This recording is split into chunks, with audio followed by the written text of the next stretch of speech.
اخواتي الكريمات، السلام عليكم، مرحبا بكم معنا في فيديو جديد في وصفه جديده. ان شاء الله يلقاكم فيديو تاعي وتكونوا باتم الصحه يا رب العالمين. جبت لكم هذا النهار وصفه اقتصاديه بامتياز وبنينه بزاف، تصلح بزاف في رمضان، يعني بديله للمملحات وبديله حتى للبوراك.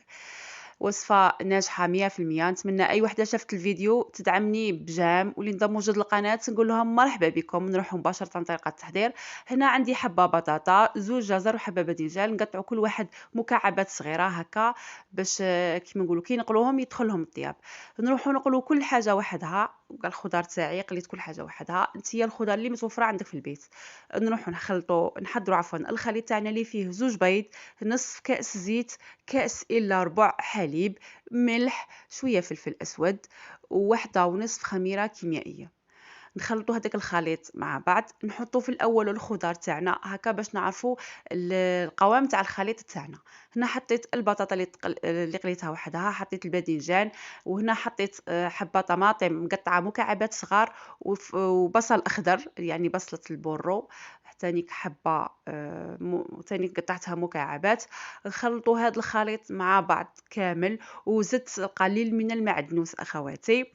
شوفوا في البدايه نحطوا الخضار قبل باش نعرفوا القوام تاع الخليط، عاد باش نضيفوا الفرينه. صح اخواتاتي، ما تروحوش ديروا الفرينه يعني تعقدوها عاد وديروا الخضار، لا تجيكم ناشفه بزاف.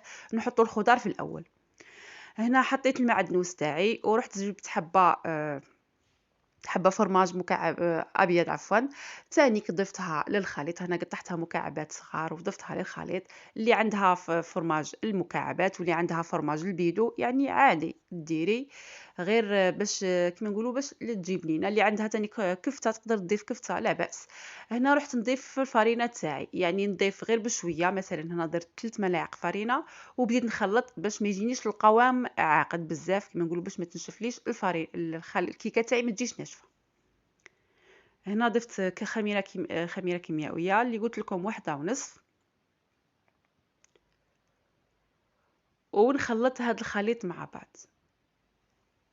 بعد ما نخلط الخليط نكونوا موجدين البلا تاعنا اللي يدخل الفرن، ندهنوه بالزبده وبالفرينه، نغبروه بالفرينه باش الكيكه تاعي ما تلصقش. نخلط الخليط كاع مع بعض تنحصلوا على قوام كيما نقولوا خاطر. يعني هنا نعرفوا باللي الكيكه تاعنا ما تحتاجش فرينه.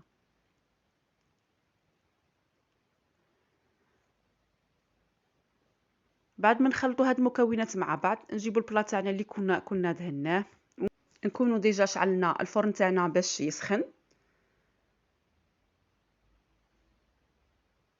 البلا لازم نديروا فيه دهان والفرينه باش الكيكه تاعنا ما تلصقش، لانها كيكه ما نديروش الزيت. هنا كخطوه اخيره ضفت فرماج رابي باش تجيب لينا. واللي تبغي تقدر تستغنى على الفرماج رابي تقدر تستغنى عليه نورمال. شوفوا القوام تاع الكيكه تاعي ما لازمش يكون خفيف وما لازمش يكون عجينه، لازم يكون نورمال. نفرغوا الكيكه تاعي في البلا، نساووا السطح تاعها بالملعقه، ولا نخبطوا البلا يعني نخبطوه بهذه الطريقه هكا، وندخلوها للفرن. الفرن تاعنا لازم يكون حامي. نشعلو فقط من الاسفل. كي نشوفوها طلعت ويعني الحواف تاعها حمارو، نطفو من الاسفل ونشعلو من الاعلى باش تاخذ الوجه ذهبي كيما نطيبو اي كيكه. بعد ما طابت الكيكه تاعنا نقلبها على الوجه تاعها، واللي تحب تزينها بفرماج رابي ولا بزيتون ولا باي حاجه. انا فضلت نخليها بدون تزيين. ننصحكم اخواتي الكريمات تجربوها، وصفه ممتازه بزاف، بنينه، يعني بديله للمملحات وبديله حتى للبوراك، ووصفه ناجحه. شوفوا هنا راني نقطع لكم قطعه باش تشوفوها. شوفوا اخواتي كيفاش جات، يعني والذوق تاعها ولا اروع. نتمنى الفيديو تاع هاد النهار ينال اعجابكم اخواتي. ما تبخلونيش من جام، الله يحفظكم. ان شاء الله الفيديو تاعي ياخذ اكبر نسبه من المشاهده، يعني وبدعمكم للفيديوهات تاعي الفيديو تاعي يطلع لاكبر نسبه من المشاهدين. هنا نقولكم مع السلامه، نلتقي في فيديو لاحق. شهيتكم في الجنه ان شاء الله، والسلام عليكم ورحمه الله تعالى وبركاته.